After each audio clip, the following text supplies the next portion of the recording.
अस्सलाम वालेकुम, welcome to my YouTube channel view update tech. तो जैसा कि हम जानते हैं कि फाइनल ईयर के एग्ज़ाम आ चुके हैं और बहुत सारे ऐसे बच्चे हैं जो सिर्फ और सिर्फ एमसीक्यूज़ बेस और शॉर्ट क्वेश्चन बेस तैयारी करते हैं और पेपर देने चले जाते हैं। उन्हें कोई लेक्चर नहीं लेते क्योंकि उनके पास ना टाइम होता। कुछ बच्चे ऐसे होते हैं जो सिर्फ और सिर्फ विश्व यूनिवर्सिटी में दाखिला इसीलिए लेते हैं ताकि वो अपना साथ में काम भी कर सकें और पढ़ भी सकें, लेकिन वो काम की वजह से पढ़ नहीं सकते और वो एंड में आके सिर्फ और सिर्फ इम्पोर्टेंट एमसीक्यूज़ की तैयारी करते हैं। तो उनके लिए ये वाली वीडियो बहुत ही ज़्यादा स्पेशल होने वाली है। थैंक यू फॉर ऑल, आपने मेरी वीडियो पे आए और अगर आप न्यू हैं तो इसको सब्सक्राइब लाजमी कीजिएगा। बिना टाइम वेस्ट किए हम चलते हैं। अगाल इज़ असेंशियल रीप्रोग्राम पाल। ये आपने अच्छी तरह, बिल्कुल अच्छी तरह एमसीक्यूज़ तैयार करने हैं क्योंकि ये मोस्ट इम्पोर्टेंट है। नेक्स्ट आ जाता है इन द क्यू बार। आपके पास जब भी ऐसा एमसीक्यूज आनी है, देखिए दोनों सेम है, तो आपने बिना सोचे समझे लगा देना है। पढ़ना भी नहीं है, कुछ भी नहीं करना। जब भी क्यू के बाहर आए ना, क्यू के बाहर ये कॉन्सेप्ट दिया था रिंग काउंटर ने, और जब भी क्यू के बाहर ना आए ना, तो ये वाला जो कॉन्सेप्ट है ये दिया था हमें जॉनसन काउंटर ने। बस इतनी सी बात, आपने एमसीक्यूज भी नहीं पढ़ना। बस ये देखना कि क्यू है, क्यू के बाहर है और ये नीचे एमसीक्यूज ये वाले हैं, तो आपने क्यू के बाहर रिंग काउंटर क्यू के बाहर नहीं होगा तो वो जॉनसन। नेक्स्ट आ जाता है एज्यूम अ 4 बाइट। तो ये हमारे पास आता है 001। सॉरी, ये सबको ही पता होगा, डेसिमल बाइट आप निकाल लीजिएगा। वीडियो को मैं बड़ा नहीं करना चाहता ताकि ये ना हो कि जो बच्चे अब आए हैं वो भी चले ना जाए इस वीडियो को देख के। ये भी वही 4 बाइट, पर इसमें यह है कि हमने निबल नो इनपुट इस तरह से निकालना शिफ्ट रजिस्टर के साथ। तो इसका जो आंसर है वो हमारे पास आएगा 1001। वीडियो को ध्यान से देखना। The dash of the ROM is the time is taken for the data of the appears to the data output of the ROM chip after the address is applied to the address input lines. तो ये हमारे पास आ जाता है access time. क्या जाता है एक्सेस टाइम? एक्सेस टाइम क्यों है? जो एक रोम टाइम होता है, टाइम ध्यान से देखिएगा, एक वो टेक करता है डाटा को, अपेयर्स किसके, अपने ही डाटा को output to the ROM chip. ROM chip जो होती है वो कंप्यूटर के अंदर चिप होती है, उससे हम उसको निकाल नहीं सकते, लेकिन जो उसके अंदर डाटा है ना वो हमें आउटपुट उसका देता है। जब हम उसके अंदर इनपुट डालेंगे तो वो हमें आउटपुट देगा ना। तो ये हमारे पास जो असल आंसर होता है वो हमारे पास होता है एक्सेस टाइम। नेक्स्ट हमारे पास in dash all the columns in the same row either the read और रिटर्न। जिसमें सेम रोज और सेम ही कॉलम है तो वो हमारा पेज, हम क्या करते हैं उसको fast page mode page access करते हैं। ये मोस्ट इंपॉर्टेंट एमसीक्यू, तो ये आपने अच्छी तरह ध्यान से देखना। इसके बाद नेक्स्ट एमसीक्यू FIFO। ध्यान से, FI fast, sorry first in first out. क्या है first in first out? Most important MCQs है। इससे अलावा भी आता है LIFO LIFO, look up table. LUT आता है लुक अप टेबल, वो भी बहुत इंपॉर्टेंट एमसीक्यू है। नेक्स्ट हमारे पास ये वाला आ जाता है। इसमें हमारे पास एक no data to allow to enter FIFO memory.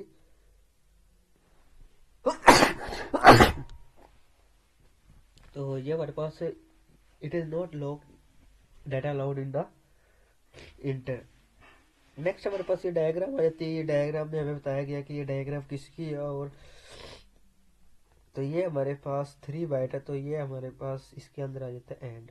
ये हमारे पास एंड गेट। नेक्स्ट हमारे पास आता है each hexadecimal number digit can be represented by the dash binary digits 4 16 4 2 3। तो ये इसका हमारे पास आ जाता है 4, क्योंकि 4 हेक्साडेसिमल डिजिट होते हैं बाइनरी, जैसे 1 1 1 0 0 0 0 1। ज़्यादा आपने देखे होंगे 4 ही होंगे। इसके बाद हमारा नेक्स्ट आ जाता है कि ट्री स्टेट बैटर बेसिकली आ एंड गेट। तो ये हमारे पास आ जाता है एंड गेट। नेक्स्ट हमारे smallest unit of the binary data is, जो smallest unit of binary data है वो हमारे पास बाइट है। बाइट क्योंकि 0 और 1 इससे ज़्यादा बड़ी नहीं होती। नेक्स्ट हमारे पास है what is the output of the 3 input net gate for the A is equal to 1 and B is equal to 0 and C is equal to 1। तो ये हमारे पास आ जाता है 1।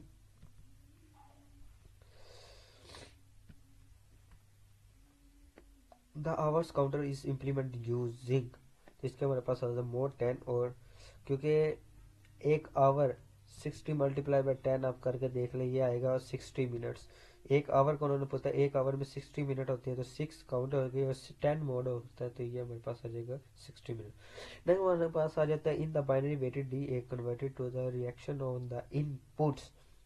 इसका हमारे पास determine the weights of the digital inputs.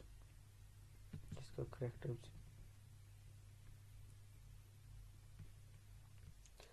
A hold action of the occur, इसका हमारे पास आ जाता है immediately after a sample.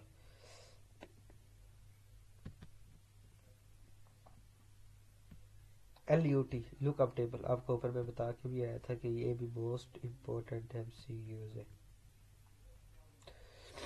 Next हमारे पास आ जाता है ये डायग्राम बनी हुई है, इसमें पूछा जा रहा है कि legal grouping which group as legal grouping, तो जाहिर सी बात है जो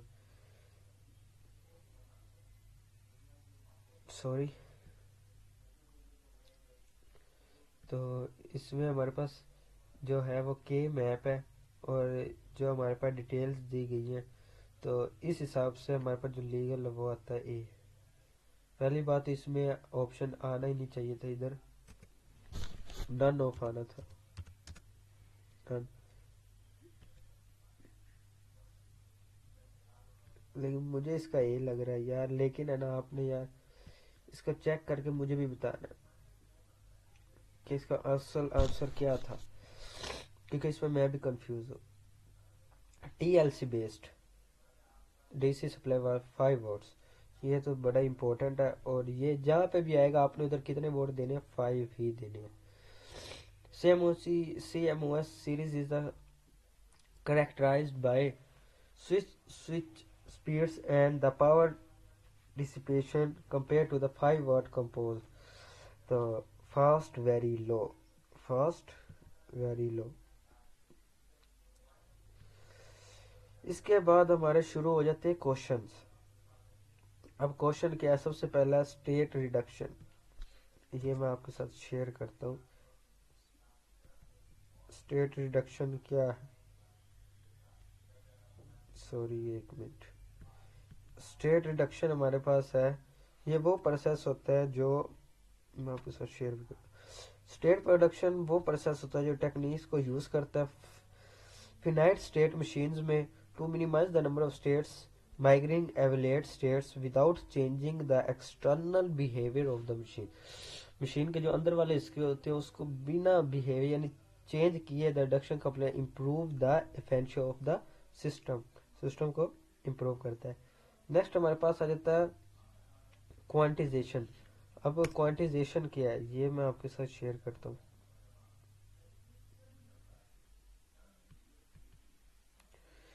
क्वांटिजेशन भी हमारे पास एक प्रोसेस होता है, ये वो प्रोसेस होता है जो मैपिंग कंटिन्यूस रेंज की वैल्यूज को इन्फिनाइट करता है और डिस्क्रीट लेवल को ये में एक स्टेप की स्टेप में और डिजिटल लॉग कंजर्वेशन देता है, यानी जो हमारे पास डिजिटल लॉग होती है वो होती हैं 0110 ऐसे करके लिखी होती है, जिनके अंदर हमेशा ही जीरो नजर आ रहे होते हैं, 010। ये ऐसे लॉग नहीं जो हमारे पास ये आजकल ट्रेंडिंग आ रही है, ये नहीं, जो दूसरी होती है इनको कहते हैं एनालॉग डिजिटल लॉग। नेक्स्ट हमारे पास आ जाता है 43। अब 43 का आंसर क्या है, 43 टू इंटर 11 और टू इंटर 11 और 4 clock pluses needed one to each byte shift of the 111 to black is the another 4 clock pluses is required. The total clocks of pluses is required 4 to enter plus 4 to reset 8 pluses। Total कितनी होगी 8 pluses. Next हमारे पास आ जाता है ये वाला। अब ये वाला हमारे पास है 2 नंबर का आंसर, इसका मतलब ये शॉर्ट है और ये नहायत ही शॉर्ट है। जब आप देखेंगे आप कहेंगे बस भाई ये है भी तो 2 नंबर का ना। 2 नंबर के जो फिर शॉर्ट होते हैं वो फिर इतने छोटे ही होते हैं। सॉरी, ये कॉपी नहीं हो रहा। नहायत ही शॉर्ट क्वेश्चन है। Convert the Boolean expression A B L format F is equal to A B A C. Please provide the Boolean expression you want to convert the A B L form. मतलब वो कह रहे हैं कि provide करें हमें bowling expression ताकि हम उसको एक्सप्रेशन फॉर्मेट कर सके। नेक्स्ट हमारे पास ये आ जाता है explain at least two reactions converting standard SOP and vice versa. तो ये हमारे पास दो कंडीशंस में आ जाते हैं।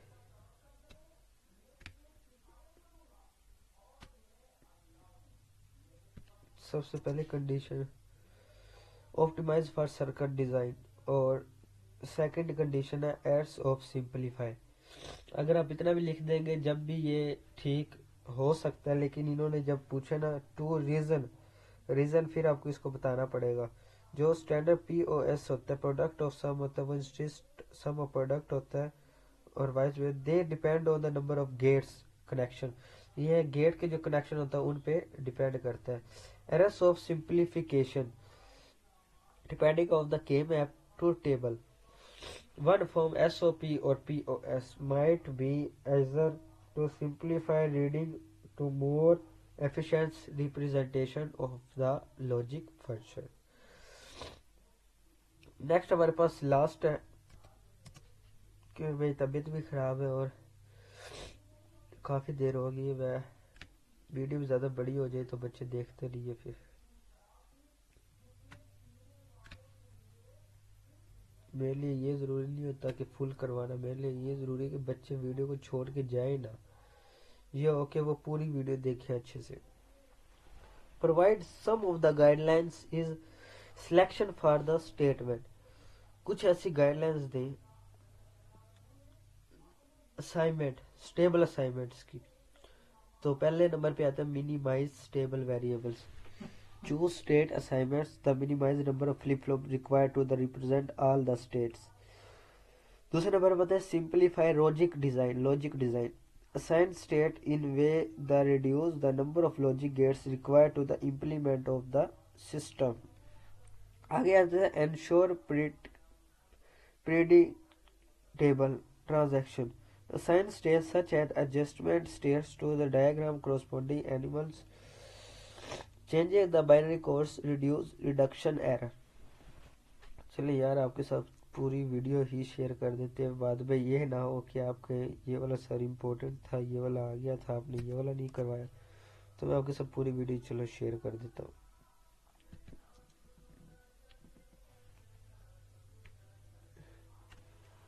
नेक्स्ट हमारे पास आ जाता है राइट डाउन द 3 कैरेक्टरिस्टिक्स बताएं जिसमें सीरियल इन हो और सीरियल आउट हो 4 बाइट लेफ्ट शिफ्ट हो सिस्टम। सबसे पहला नंबर आता है data shifting. Data is inter serial के अंदर करते हैं फ्रॉम द इनपुट उसके अंदर डालते हैं shift left from the first position to each clock pluses.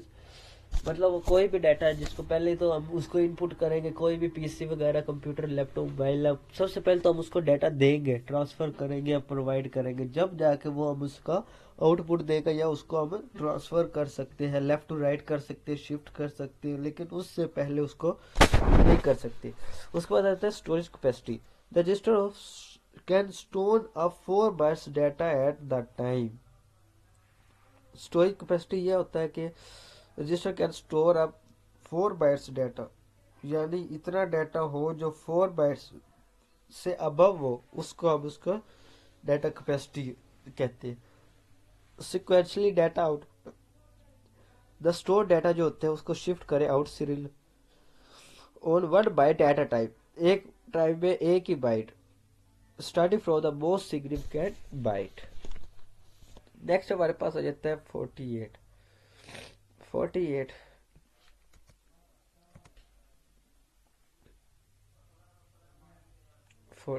3 number का।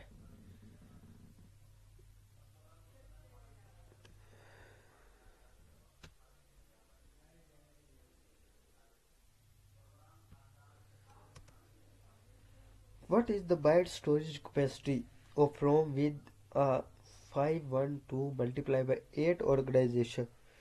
The storage capacity of ROM is calculated by, हमारे पास इन्होंने ये कैपेसिटी दी है 5 1 मल्टीप्लाई बाई 8, ये हमारे पास टोटल आ जाती है 4096 बाइट्स। बस इतना सा ही बताना है। बच्चे इसमें कंफ्यूज हो जाते हैं, पता नहीं क्या क्या क्या क्या लिख देते हैं वो।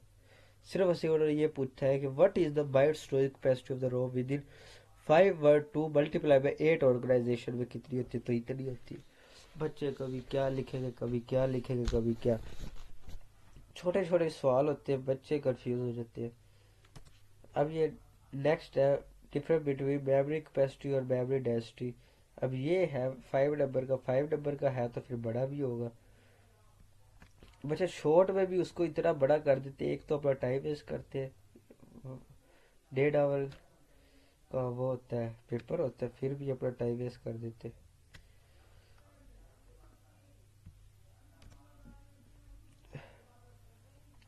अब ये है बड़ा, इसमें क्या है कि डिफरेंस बिटवीन मेमोरी कैपेसिटी और मेमोरी डेंसिटी। अब मेमोरी कैपेसिटी क्या है? मेमोरी कैपेसिटी वो है refer to the total amount of data is can be stored in the memory devices typically million bytes or words। Memory capacity वो है जो total जो अमाउंट डाटा की होती है ना, उसको स्टोर करती है मेमोरी डिवाइस में। टाइपिकली मेजर करती है बाइट्स को और वर्ड्स को। मेमोरी डेंसिटी क्या होती है? मेमोरी डेंसिटी वो होती है जो अमाउंट ऑफ डाटा को स्टोर करती है per unit area of the memory chip के अंदर। यूनिट्स ऑफ मेजर वेट, अब मेजर वेट करें। मेमोरी कैपेसिटी क्या है? मेमोरी कैपेसिटी किलोबाइट है और एमबीज में और गीगाबाइट है। जबकि मेमोरी डेंसिटी क्या? मेमोरी डेंसिटी 1 स्क्वायर मिलीमीटर होती है। Purpose memory capacity focus on the overall storage capability, इसका सारा फोकस फुल स्टोरेज ओवरऑल जितनी भी होती है। जबकि मेमोरी डेंसिटी का ये होता है कि जो स्टोरेज स्पेस के अंदर यूटिलाइज चिप होती है, सिर्फ और सिर्फ उसके ऊपर उसका फोकस होता है। फॉर एग्जाम्पल 1 GB मेमोरी है और chip have made different density depending upon the manufacture. 14 nanometre और 7 nanometre relation। higher memory density allows to memory capacity with its same physical size। ठीक है, चले टेक केयर, अल्लाह हाफिज, और मिलते हैं इंशाल्लाह नेक्स्ट वीडियो में। चलो यार, ये लास्ट क्वेश्चन भी आपके साथ शेयर कर ही देता हूँ। ऐसे मेरी तबीयत बहुत ज़्यादा ख़राब है, मेरे लिए दुआ कीजिएगा इंशाल्लाह। मेरी बाकी वीडियोस भी पड़ी, आप उनके ऊपर जाके देख लें, बहुत ही अच्छी अच्छी वीडियो और बड़ी, जिनकी तैयारी, जो बच्चे चाहते हैं ना कि मेरी तैयारी अच्छी हो, वो इन वीडियो को देख ले। अभी ऊपर जो मैंने अपलोड किए। अब आ गया क्वेश्चन, क्या था? What is binary weight include, explain binary weight input digital analog converted. एक binary weight input digital analog converted DAC convert digital signal input the equivalent analog voltage or current using network of resistor with binary weight values। Principle of operations: each the byte of digital input control a specific weighted resistor।